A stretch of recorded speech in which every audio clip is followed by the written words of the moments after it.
Hey guys, अस्सलाम वालेकुम। उम्मीद करती हूँ आप सब खैरियत से होंगे, ठीक ठाक होंगे।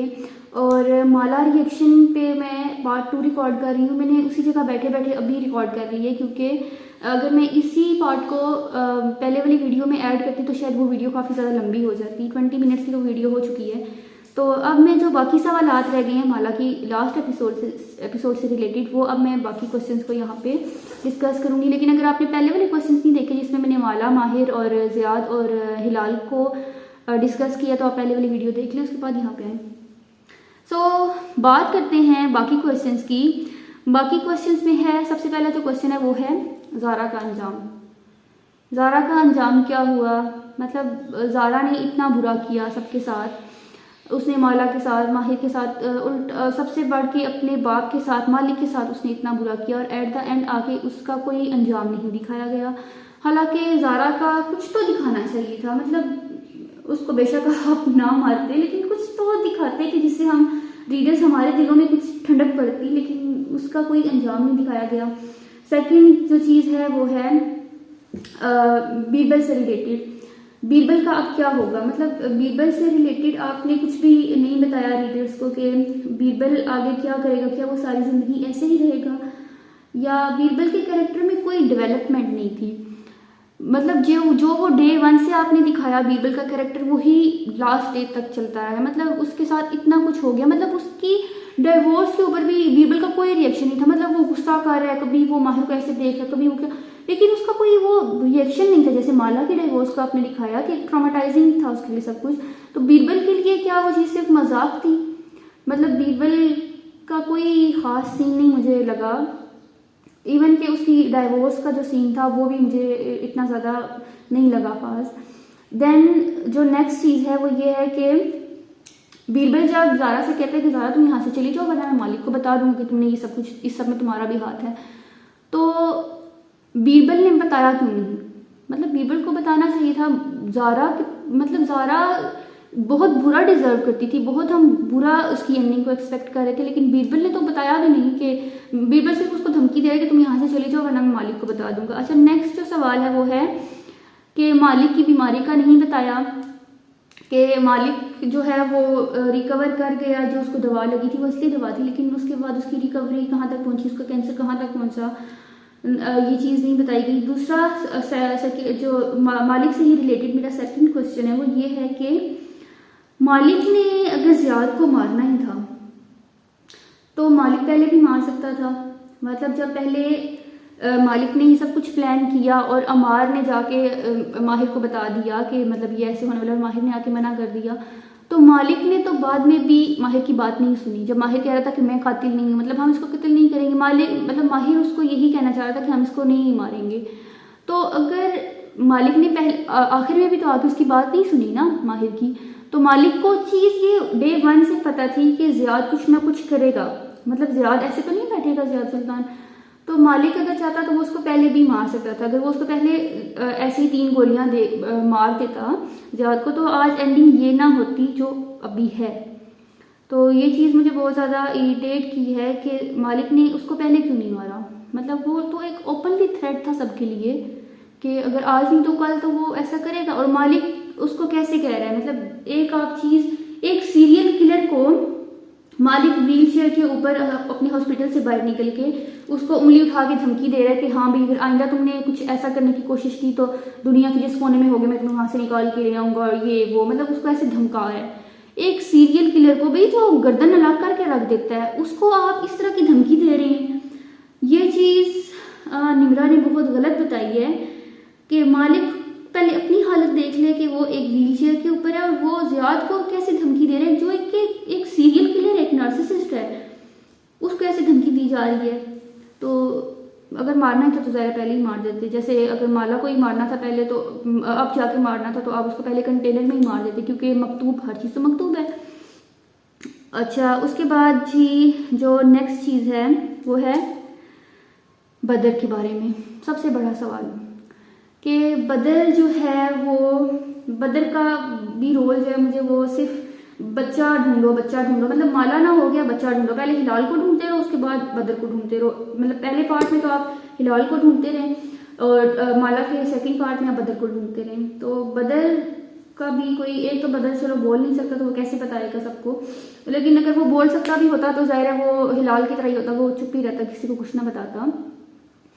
ओके, बदर के बारे में कुछ नहीं बताया गया कि बदर कैसे किडनैप हुआ।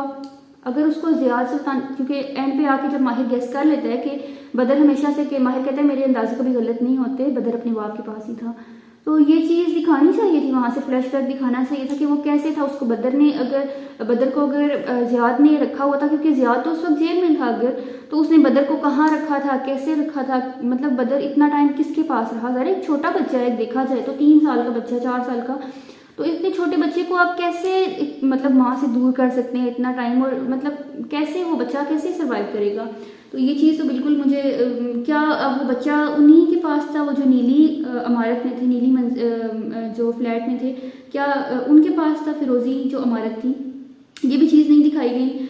और बदर के बारे में, और बदर का एक और चीज़ सबसे बड़ी जो मुझे कन्फ्यूजन है, कॉटन कैंडी मैन वाली, मतलब मुझे तो लगता है कि निम्रा ने जो पहले इतनी सारी जो रिडल्स है ना, ये जब उन्होंने क्रिएट की तो अब उनका जो आंसर देने की बार आई तो शायद निम्रा खुद भी भूल गई है कि उनका आंसर क्या होना चाहिए, तो उनके माइंड में जो भी है उन्होंने वही बता दिया।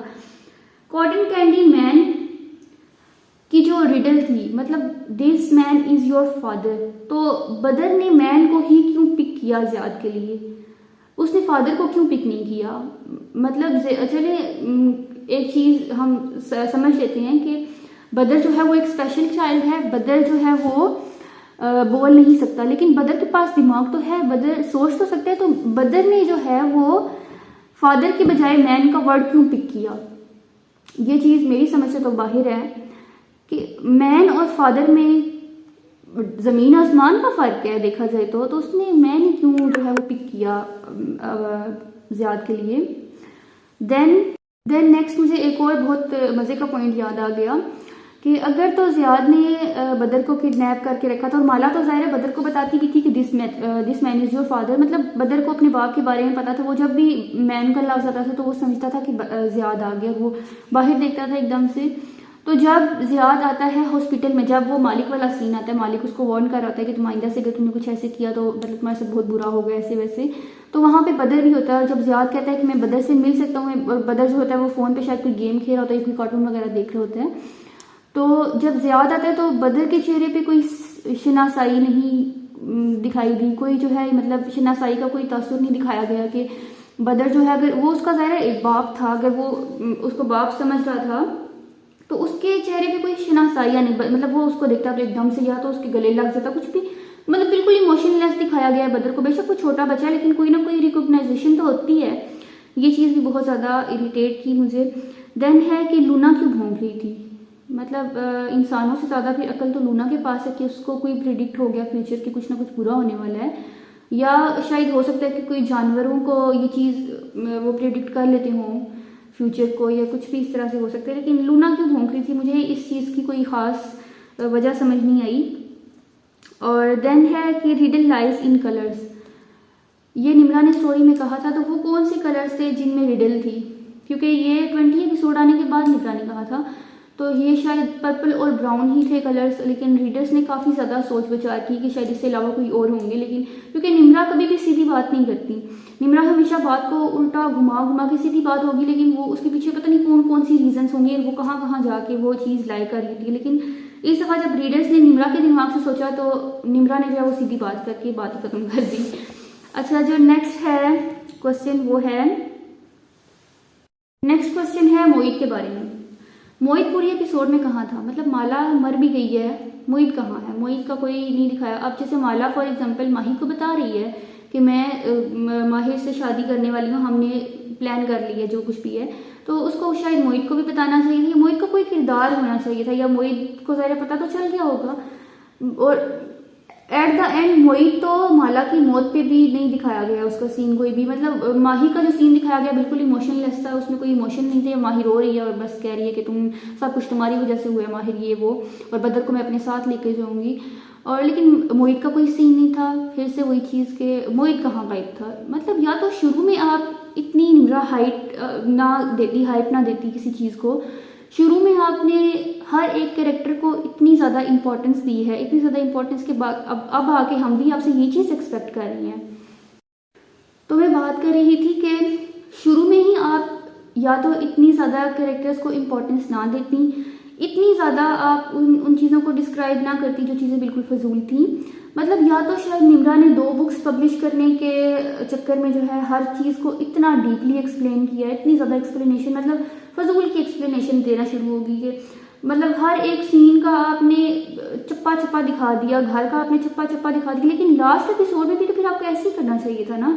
लास्ट एपिसोड में भी आपने सब कुछ वैसा ही क्रिएट करना था, हर सीन को वैसे ही क्रिएट करना था, लेकिन लास्ट एपिसोड में आके वही चीज़ के आपने रोलर कोस्टर से धक्का दे दिया है, नीचे ऊपर जाता गया 20 एपिसोड्स तक और फिर आपने धक्का दे दिया और नीचे खाई और कोई ब्रेक वगैरह कुछ भी नहीं है। फिर जो नेक्स्ट है वो है कि ज़ियाद सुल्तान के जो फादर थे, आई थिंक सुल्तान साहब उनका नाम था, उनका कोई सीन नहीं दिखाया गया आगे नॉवल में कहीं पर भी। उनके 2 जगह पे सीन्स आए हैं, जब एक तो आता है जब वो कहता है कि हाँ तुम आ गई काले करतूत करके, वहाँ से हमें पता चलता है कि अच्छा नगीना ही सरकार थी, और देन फिर इसके बाद 1-2 सीन्स उसके और आते हैं जब वो ज़ियाद को मार रहे होते हैं बेल्ट से और ये वो इस तरह से, और उनका कोई खास सीन नहीं दिखाया गया एपिसोड में, नॉवल में। लेकिन मुझे लगता है कि उनका बहुत बड़ा रोल होना चाहिए था पूरे नॉवल में, क्योंकि आप एक चीज़ देखें कि एक आदमी है जिसकी बीवी काला जादू सीख रही है, काला जादू कर रही है, बच्ची अगवा कर रही है, उसको हर एक चीज़ के बारे में पता है उस आदमी को, सुल्तान साहब आई थिंक उनका नाम था, उनको हर एक चीज़ के बारे में पता है अपनी बीवी के बारे में, लेकिन वो कुछ क्यों नहीं कर रहे, वो कोई रिएक्शन क्यों नहीं दे रहे। मतलब उनको कुछ एक जो शोहर होता है उसको पूरा कंट्रोल होता है अपनी फैमिली पे, एक सरबराह होता है वो अपने घर का, उनको ज़ियाद के बारे में भी पता है कि उनका बेटा भी ऐसे काले करतूतों में मुलविस है, एक सीरियल किलर है, ज़ाहिर पता होगा उनको, तो वो कुछ क्यों नहीं कर रहे सुल्तान साहब, उनको तो उनका तो बहुत बड़ा रोल होना चाहिए। तो मुझे ये चीज़ बहुत इरिटेटिंग लगी। देन सूजी का किरदार, सूजी को भी आपने एक रोलर कोस्टर में बिठा दिया है 21 एपिसोड में, एकदम से पहले तो उसके इतने सीन्स आ रहे हैं, फिर एकदम से जो डाइवोर्स वाला सीन है जब माहिर को पता चलता है कि ये सब कुछ ऐसे हो गया, फिर माहिर कहता है तुम चले जाओ बैग पैक करके, मैं सब कुछ संभाल लूँगा, और सूजी को थोड़ा सा ब्लैकमेल करता है, और ब्लैकमेल करने के बाद डाइवोर्स पेपर पे साइन होते हैं, और देन सूजी का किरदार ख़त्म। सबरीना का भी इसी तरह कुछ नहीं दिखाया गया। सबरीना को इतनी हाइप मिली शुरू में कि सबरीना ये सबरीना वो, और रीडर्स ने बहुत कुछ प्रिडिक्ट भी कर लिया था 21 एपिसोड के बारे में, एपिसोड से पहले कि सबरीना को बहुत बड़ा रोल होगा, लेकिन सबरीना का रोल तो क्या, सबरीना को तो एक झलक भी नहीं दिखाएगी सबरीना की। देन नेक्स्ट सबसे जो मेन कैरेक्टर है बुक 2 जो है ना, उसको पब्लिश करने के पीछे आलियान है। अगर आलियान ना होता तो बुक 2 के इतने से पेजेस होते, सिर्फ ये आलियान है जिसकी वजह से इतना सब कुछ हुआ। आगे आलियान के बगैर नॉवल अच्छा चल सकता था, आलियान के बगैर भी स्टोरी हो सकती थी, लेकिन क्योंकि निम्रा ने स्टोरी को ड्रैग करना था इसलिए आलियान के करैक्टर को डाला गया। आलियान का कोई किरदार नहीं था, आलियान का कोई कंट्रीब्यूशन नहीं है पूरे नॉवल में। उसकी कंट्रीब्यूशन सिर्फ इतनी है कि उसने मामलात के अंदर टांग अड़ा दी है, बस, उसका और कोई कंट्रीब्यूशन नहीं है, कोई रोल नहीं है आलियान का। और आलियान का जो कैरेक्टर है ना, मुझे लगा कि बिल्कुल फजूल है, एकदम फजूल कैरेक्टर, मतलब किसी का मामला हो रहा है उसने बीच में टांग अड़ा दी आलियान ने। देन आलियान से ही रिलेटेड एक क्वेश्चन है मेरा, सॉरी कबीरा बेगम से रिलेटेड है कि कबीरा का क्या हुआ। मतलब कबीरा को सिर्फ उसका बेटा लूट के चला गया, यहाँ पे बस उनकी एंडिंग दिखा दी, हालांकि उनकी एंडिंग भी बहुत बुरी होनी चाहिए थी। जो लोग काला जादू इस तरह से जो लोग इन चीज़ों में मुलविस होते हैं उनका अंजाम बुरा दिखाना चाहिए, ताकि लोगों को इस चीज़ के बारे में पता चले कि मतलब कितनी बड़ी एक ये गुनाह है, कितना बड़ा ये एक मतलब इतनी बुरी चीज़ है, और उसका कोई अंजाम नहीं दिखाया गया कबीरा का उस तरह से ख़ास। और देन फिर आलियान पे आते हैं। आलियान ने अगर कबीरा के बैग में से, मतलब कबीरा का अगर उसने पैसा लूटना था तो आलियान ने सब कुछ पहले भी कर सकता था, लेकिन आलियान ने क्यों वेट किया?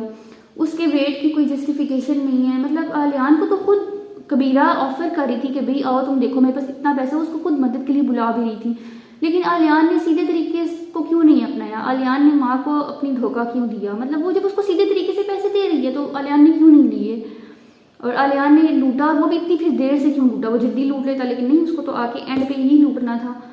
और देन ये थे मेरे कुछ क्वेश्चन अभी। और हाँ, एक क्वेश्चन तो रह गया, आसिफ जिन का कैरेक्टर।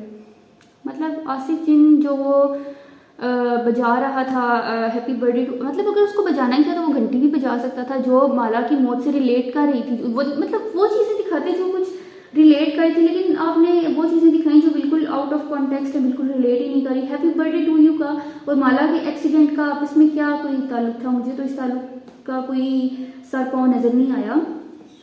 अगर आसिफ जीन वाकई माला की भलाई चाहता था तो वो चाहता, मतलब वो कोई बेल का कोई साइन दिखा सकता था या बेल की टिन टिन की कोई आवाज़ उसको टन टन की सुना सकता था, लेकिन उसने तो वो हैप्पी बर्थडे ही सुनाना था माला को। और वो मक्का से शायद माला के साथ आ गया और फिर वो एट द एंड आके मालिक को माहिर को नज़र आया।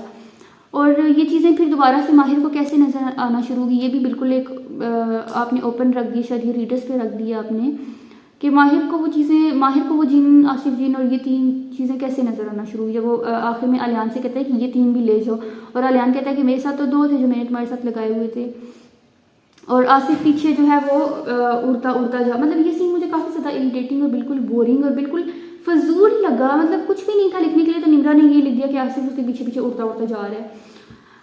मुझे वो उसको देख के वो गाना याद आ गया कि उड़ती पंछी बनूं उड़ती फिरूं मस्त गगन में, वो याद आ गया मुझे। आसिफ जिनका भी कोई मुझे करेक्टर नहीं लगा उस तरह से ख़ास बीच में जिनका। और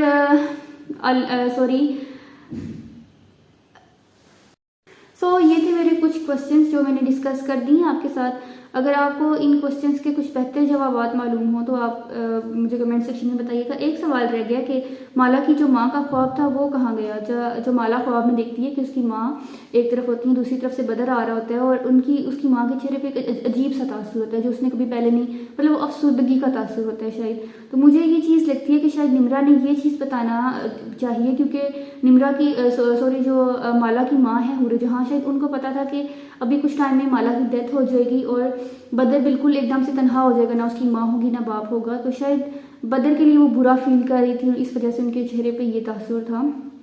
तो ये चीज़ भी ओपन थी, रीडर्स के लिए ही थी कि ये चीज़, लेकिन मुझे लगता है कि इसका ये आंसर हो सकता था। और बाकी ये थे मेरे कुछ क्वेश्चन जो मैंने आपको बता दी हैं। अगर आपको इनके कुछ बेहतर जवाब मालूम हो तो आप वो भी बता सकते हैं। अगर कोई और क्वेश्चन हो तो आप मुझे कमेंट सेक्शन में बता सकते हैं। और बाकी आपको नावल कैसा लगा, इसकी एंडिंग कैसी लगी, और निम्रा से आप क्या एक्सपेक्ट कर रहे थे और आपको क्या मिला, और क्या ये एंडिंग आपके लिए सेटिस्फाइड थी, जस्टिफाइड थी। तो मुझे ज़रूर बताइएगा, सब कुछ अपनी सारी थ्योरीज मुझे बताइएगा मेरे तक। और फिर मिलते हैं किसी नेक्स्ट वीडियो में, तब तक के लिए अपना ख्याल रखिएगा और आइंदा के बाद कोई भी ऑनगोइंग नावल नहीं पढ़िएगा, ये मेरा मशवरा है आपके लिए। चलिए ख्याल रखिएगा अपना, अल्लाह हाफिज़।